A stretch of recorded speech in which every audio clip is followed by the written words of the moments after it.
ETF index mutual funds నేర్చుకుని stock మార్కెట్లో రాణించాలనుకుంటున్నారా? వెంటనే ఈ నెంబర్కి కాల్ చేయండి.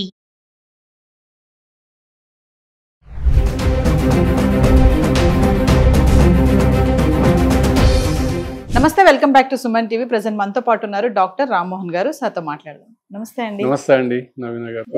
రామ్మోహన్ గారు, ఒక విషయం చెప్పండి. మనం గతంలో కొన్ని వీడియోస్ చేసాం సీనియర్ సిటిజన్స్ గురించి. నా టాపిక్ ఏంటంటే ఈరోజు మామూలుగా ఈ ఆస్తులు ఇవన్నీ కూడా పిల్లలు వారసులే కాని దానికి తల్లిదండ్రులు చూడడానికి కానీ పలకరించడానికి కానీ కాదు అనేది ఒక టాక్ నడుస్తుంది. ఎంత ఆస్తి ఉన్నా కూడా కొంతమంది ఏంటంటే వృద్ధాప్యంలో వయసులో వాళ్ళు వెళ్ళి మన ఓల్డేజ్ హోమ్స్ లో ఉండడము, ఆస్తి లేదా అంటే ఉంది, పిల్లలు లేరా అంటే పిల్లలు ఉన్నారు, అయినా ఎందుకు అక్కడే ఉంటున్నారు, చివరికి వాళ్ళు చనిపోయాక కూడా ఈ పిల్లలు వాళ్ళ యొక్క బిజీ లైఫ్ లో వాళ్ళని చూడడానికి కూడా రావటం లేదు, తదితర కార్యక్రమాలు కూడా చేయడానికి కూడా లేదు. ఎందుకు ఇలా జరుగుతుంది అంటారు? ఎక్కడ తప్పు జరుగుతుంది అంటే? చాలా మంచి టాపిక్ అండి ఇది. ప్రస్తుతం ఉన్నటువంటి పరిస్థితుల్లో చాలా మందిని చూస్తున్నాం మనము. ఆస్తి పైనే మొత్తం అంతా కూడా చుట్టూ తిరుగుతుందండి. ఎక్కడికి వచ్చి ఆస్తికి వస్తుంది. పిల్లలు పెంచుతారు, పెద్దవాళ్ళు చేస్తారు, వాళ్ళు కష్టపడతారు, తల్లిదండ్రులు వచ్చేటప్పటికల్లా పిల్లలు ఏం చేస్తున్నారంటే, నువ్వు మాకేం ఆస్తి ఇచ్చావు అంటే ఆస్తి కోసమేనా నువ్వు పిల్లలు నీకు చదివి పెంచి చేసి నీ సంబంధించిన రంగాల్లోకి నేను తీసుకొస్తున్నారు. అటువంటిప్పుడు నువ్వు ఎంతసేపటికి ఆస్తి గురించి పిల్లలు ఎందుకు ఆలోచిస్తున్నారు? మరి అంటే వాళ్ళ ఆప్యాయత అనురాగాలు మీకు గుర్తుకు రావడం లేదా? ఎంత కష్టపడి పెంచితే నువ్వు ఆ స్థాయికి వస్తావు. ఆ స్థాయి వచ్చి నువ్వు సంపాదించుకో. నీకు సంబంధించిన తల్లిదండ్రులు నీకు మంచి పొజిషన్ ఇచ్చి చేశారు, ఎంతో ఎంతో వచ్చారు, కానీ ఎప్పటికీ కూడా ఆస్తి ఇవ్వలేదు నువ్వు మాకు, నిన్ను ఎందుకు చూడాలి మేము అంటే ఆస్తికి దానికి లింక్ పెట్టడం అనేది చాలా దారుణం అండి. ఎట్టి పరిస్థితుల్లో కూడా చాలా మంది మెజారిటీ పీపుల్ ఇప్పుడున్న జనరేషన్ లో జరుగుతుంది అది. అంటే ఇప్పుడు అలా అంటున్నారు కదా, ఈవెన్ ఆస్తి ఉన్నా కూడా చూడని పిల్లలు ఉన్నారు, ఎందుకంటారు అలా? ఎందుకు వస్తుంది? ఆస్తి ఉన్నా చూడడం లేదు అంటే దానికి ఎన్నో కారణాలు ఉన్నాయండి.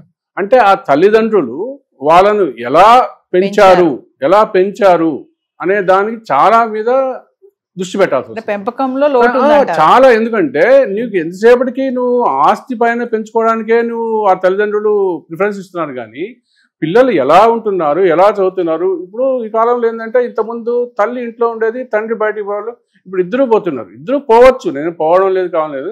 ముఖ్యంగా తండ్రి అనేవాడు ఎలా ఉన్నారు, పిల్లలు ఏ బాధ్యత తీసుకుంటున్నారు, చదువుకుంటున్నారు లేదా, వాళ్ళు ఎవరితో ఉంటున్నారు, వాళ్ళని ఏ విధంగా మనం తీర్చిదిద్దుతున్నాము అనేది కొద్దిగా సమయం కేటాయించాలండి వాళ్ళకి. సాయంకాలం రాగానే నువ్వు పొద్దున్న నుంచి పోయి తిరిగి వచ్చేసేసి వాళ్ళని పట్టించుకోకుండా హలో హలో అనుకుంటే వాళ్ళకి ఏమంటే ఆ మెదడు అనేది చిన్నప్పట్లోనే వాళ్ళకి ప్రభావం పడుతుందండి చిన్నపిల్లల్లో. ఆ ప్రభావంతో వాళ్ళు పెద్ద అయిన తర్వాత ఏం చేస్తారంటే, మా తండ్రి నన్ను పట్టించుకోకుండా ఆయన ఎంతసేపటికి సంపాదన ఉన్నారే, నేను ఎందుకు, నాకు ఇది మానసిక స్థితి వాళ్ళకి మారుతుందండి. అలా కాకుండా ఉండాలంటే ఎట్టి పరిస్థితుల్లోనూ పెద్దలు అంటే తల్లిదండ్రులు, ముఖ్యంగా తండ్రి బాధ్యత, తల్లి ఇంటి బాధ్యత తీసుకుంటుంది, చేస్తుంది. తండ్రి అనేవాడు తన పిల్లలకు సంబంధించిన ఆడపిల్లలు కానీ మగపిల్లలు కానివ్వండి, వాళ్ళకి ఎలాంటి వాళ్ళకి ఇవ్వాలి వాళ్ళకి ఎందుకంటే ఇప్పుడు జనరేషన్ లోనే ఎక్కువ వస్తుందండి అది. ఎందుకంటే నేను గమనించేది ఏంటంటే, ఇప్పుడు జనరేషన్ లో ఏమవుతుందంటే వాళ్ళంతా కూడా పట్టించుకోకుండా ఎవరి పనిలో వాళ్ళు ఎందుకంటే తల్లిదండ్రులు వెళ్ళి పట్టించుకోలేదు అనమాట. అటప్పుడు మేము ఎందుకు పట్టించుకోవాలా అనేది అది తప్పండి ఉండేది. వాళ్ళు తల్లిదండ్రులు ఎందుకు సంపాదించుకోవాలని చెప్పి నీకోసం సంపాదించే చేశారు, అందుకని వాళ్ళని పట్టించుకోకుండా ఉండి నువ్వు ఇదే పరిస్థితి తీసుకొస్తే ఇంకా రాను నీకు అదే పరిస్థితి వస్తుంది అనమాట. అయితే ఒక విషయం చెప్పండి రామ్మోహన్ గారు, ఇప్పుడు చాలా మంది ఆస్తులు ఉన్నా, మంచి డబ్బు ఉంది, పిల్లలు ఉన్నా కూడా ఈ ఓల్డేజ్ హోమ్స్ లోనే ఉండడానికి ఇష్టపడుతున్నారు. అక్కడే చాలా హ్యాపీగా ఉంటున్నారు వాళ్ళు. ఎందుకంటే ఆ వయసులో ఇప్పుడు వీళ్ళేమనుకుంటారంటే, పిల్లలు మా దగ్గర ఉండొచ్చు కదా, మా పిల్లల్ని చూసుకోవచ్చు కదా, మేము ఉద్యోగాలు చేస్తున్నాము, ఎందుకు మీరు అక్కడ ఉంటారని అడిగినప్పుడు, లేదు మాకు ఇక్కడ హ్యాపీగా ఉంది మా లైఫ్, మాకు ఒక అదేమంటారు హ్యాపీనెస్ కావాలి, మేము షేర్ చేసుకోవాలి, ఫ్రెండ్స్ కావాలని అంటూ ఉంటారు. అది ఎంతవరకు నిజం అంటారు? అది ఎంతవరకు అంటే కొంతవరకు నిజమేనండి. ఎందుకంటే ఈ వాళ్ళ పిల్లలు వాళ్ళ పిల్లల్ని చూసుకోవాలా చేయాలని అంటారు, నిజమే. కానీ ఏం చేస్తారంటే వాళ్ళకి సంబంధించినటువంటి ఆ ఏజ్ లో వాళ్ళకి కావాల్సినటువంటి తోడు ఉండాలా, మాట్లాడుకోవాలా అనేది ఉండదు. ఏమంటారు, ఎంతసేపటికి పిల్లలు చూసుకోవడానికి మేము ఉన్నామా, ఇంకా మాకంటూ ఒక ఇది లేదా, జీవితం లేదా అనేటట్టు ఆలోచిస్తున్నారు. కానీ దానికి తోడు వాళ్ళు కూడా మా పిల్లల గురించి కదా, వాళ్ళని చూసుకోవాల్సిన బాధ్యత నాది కూడా ఉంది కదా, సరే తప్పనప్పుడు వాళ్ళు, కానీ వాళ్ళు కూడా హెల్ప్ చేయాలన్నమాట. ఇప్పుడు పిల్లలకు కూడా హెల్ప్ చేయాలి, ఎందుకంటే వాళ్ళు చూసుకోకపోతే వేరే వాళ్ళను పని మనుషులను పెట్టి చూసుకునే దాంట్లో ఇది లేదు కదా. అందువల్ల వాళ్ళు కూడా ధోరణి మార్చుకోవాలి. మాకెందుకులే, మాకు చేస్తాం, మేము అనాథాశ్రమంలో ఉంటాము, వాళ్ళ దగ్గర పోయి మా ఫ్రెండ్స్ ఉంటారు చేస్తారు అని అంటే, ఇప్పుడు నీ పిల్లలు నీ బాధ్యత ఉపయోగించి బయటికి పోతున్నారు, వాళ్ళని చూసుకోండి అనేది అది కూడా బాధ్యతే అండి. అందుకోసం లేనప్పుడు, నువ్వు ఎవరు లేనప్పుడు, పిల్లలు విదేశాల్లో ఉన్నారు వాళ్ళకి లేరు అటప్పుడు నువ్వు ప్రిఫర్ చేసుకో, అనాథాశ్రమాలకు వెళ్ళడానికి ప్రిఫర్ చేసుకో. ఇక్కడ ఉండి చేసి వాళ్ళు ఒకవేళ చూడకపోతే, నీకు ఒకవేళ ఉండొచ్చు, ఒక కుటుంబ పరిస్థితుల్లో కొన్ని ఇది ఉండవచ్చు, సరిగ్గా చూడకపోవచ్చు, కొద్దిగా సర్ది చెప్పుకోవాలి ఎవరన్నా కానీ. కొన్ని సంఘటనలు ఉంటాయండి, చాలా మంది పెద్దవాళ్ళు ఏంటంటే చాదస్తంగా ఉంటారు, వాళ్ళ పని వాళ్ళు చేసుకుని సైలెంట్ గా ఉండొచ్చు కదా, ప్రతి దాంట్లో ఇన్వాల్వ్ అవుతారని చెప్పేసి కొంచెం చికాకు పడుతూ ఉంటారు యువత. అది కొంతవరకు కరెక్టే అండి. ఉండేది వాళ్ళు కూడా కొద్దిగా మార్చుకోవాలండి, ధోరణి మార్చుకోవాలండి. ఎందుకంటే కొంతమంది మేము గమనిస్తూ ఉంటాం, మేము ఉండేది వాళ్ళు ఏం చేస్తారంటే ప్రధానికి కూడా నేను చెప్పినట్టు విను అంటే, వాళ్ళకి అప్పట్లో మేము చెప్పినట్టు వినేవాళ్ళు కదా పిల్లలు, ఇప్పుడు వినడం లేదే, అది కాదు. అది జనరేషన్ వచ్చే కొద్దీ వాళ్ళకు సొంత భావాలు ఉంటాయి, వాళ్ళు అలాంటి ఆలోచన పెట్టుకోకూడదండి. సరే మా పిల్లలు, మా జనరేషన్ అయిపోయింది, వాళ్ళు పైకి వస్తున్నారు, వాళ్ళని కూడా తీసుకురావాలా, అందుకోసం ప్రతి దాంట్లో ఇన్వాల్వ్మెంట్ ఉండకూడదు. అది ఒక్కటి బాగా నేర్చుకోవాల్సిన, ఇప్పుడు సీనియర్ సిటిజన్స్ కుటుంబంతో కలిసి ఉన్న వాళ్ళు అక్కడే ఎక్కువ వస్తుందండి, డిఫరెన్సెస్ అనేది అక్కడే వస్తుంది అనమాట.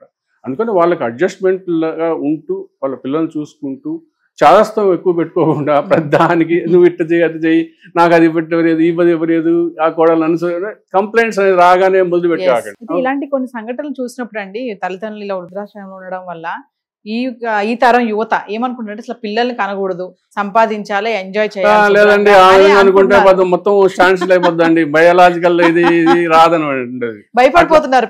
అట్లా భయపడద్దండి, యువత భయపడద్దండి. ఎందుకు భయపడుతున్నారంటే, వాళ్ళు అలా చూడలేదు, మమ్మల్ని కూడా అలా చూస్తారేమో మా పిల్లలు అంటే, వాళ్ళు సరిగ్గా చూసుకోవడం లేదు కదా, వాళ్ళ తల్లిదండ్రులు సరిగ్గా చూసుకోవడం లేదు, అందుకే మేము పిల్లలు కంటే మమ్మల్ని కూడా చూసుకుంటారేమో అని చెప్పి భయపడుతున్నారు. అలా భయపడకూడదండి ఉండేది. అది వాళ్ళు ధోరణి మార్చుకొని వాళ్ళని కొద్దిగా తల్లిదండ్రులను చూసుకుని, అందరూ తల్లిదండ్రులు అట్లా సతాయించే వాళ్ళు ఉండరు, పిల్లలు ఇలా ఉండరు అన్నమాట. కాబట్టి వాళ్ళను కూడా అర్థం చేసుకొని పిల్లలకు అనేది అది ఒక మన సమాజంలో ఉన్నటువంటి ఇది వాళ్ళకి ఇది అనమాట. దానికోసం భయపడే జనరేషన్ వద్దు, మాకు పిల్లలు వద్దు అనేది ధోరణి మార్చుకోవాలండి. అంటే ఇదంతా కూడా పెంపకంలో లోపమే అంటారా, ఇలా చూడకపోవడం? చాలా మాత్రం పెంపకంలో లోపం అండి. ఎందుకంటే చిన్నప్పుడు ఎలా ఉంటే వాళ్ళను తీసుకొస్తారో దాని ప్రకారమే వాళ్ళ యొక్క ఇది అభివృద్ధి ఉంటుందండి. మెంటల్ గా ప్రిపరేషన్ అనేది చిన్నప్పటి నుంచి తల్లిదండ్రులు చేసేదాన్ని బట్టే ఉంటుంది. దానికి ఒక ఉదాహరణ చెప్తాను నేను, అంటే నాకు సంబంధించిన ఉదాహరణే చెప్తానండి. మాది చిన్నప్పుడు పేద కుటుంబమే అనమాట. మా ఫాదర్ చిన్న ఉద్యోగి అనమాట. మాకు కొద్దిగా 8 మంది పిల్లలు అనమాట. మేము 3 అన్నదమ్ములు, 5 మంది అక్కడ 8 మంది ఉన్నాము. అప్పట్లో ఆయన కొడుకు సరే జరిగిపోయింది అది.